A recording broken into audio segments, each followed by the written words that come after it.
great faith in the jury. It was more of an intuitive feeling than anything else. I didn't want them sequestered. I think a sequestered jury is an unhappy jury, is an uncomfortable jury, and I always fear that that will hurt the defense. I also felt that they were a very stubbornly individualistic and very honorable group who would listen to the judge's instructions and avoid the media. And indeed, since the trial, they have all said that. They didn't know certain things were being said out there. They made a very, very strong effort not to watch TV, not to read the papers. So I put my trust in them in that regard. As far as loading up on charges, I think it clearly was a prosecutorial tactic where they really only wanted him convicted on one to get what they wanted.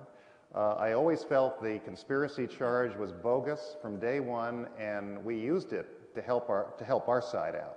They had a conspiracy charge that Michael Jackson had organized a conspiracy to abduct children, falsely imprison a family, and to commit extortion. And I think the more the jury learned what kind of a person he is, the more absurd those charges became. I think the prosecution did it for a lot of reasons, some of them tactical and some of them strategic. I think, as I said before, they were hoping that if they just used these charges to dirty Jackson up any way possible, something would fall out in their favor. And they also, in my opinion, were trying to use the conspiracy charge to get in hearsay evidence that normally would not be admitted.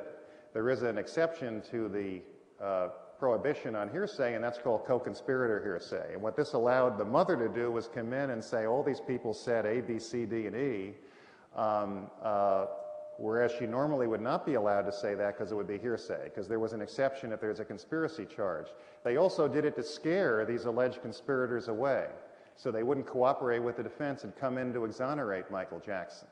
But I think in the process of pursuing what I think was a very disingenuous allegation, they undercut their own credibility, because along with the charges looking absurd and the evidence looking just absurd, there was a timing problem.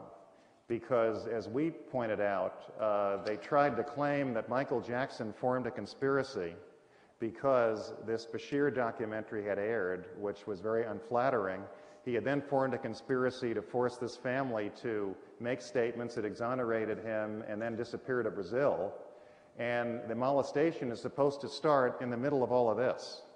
And it just didn't make any sense. And I think they really hurt themselves by bringing these crazy charges, because it also allowed me to just point out, you can't believe what they're saying or doing. You know, they will just almost say anything to dirty up Michael Jackson. Next question. Pardon me? Oh, first case. Okay. You know, this is interesting because anyone who followed the case knew about the issue of 1108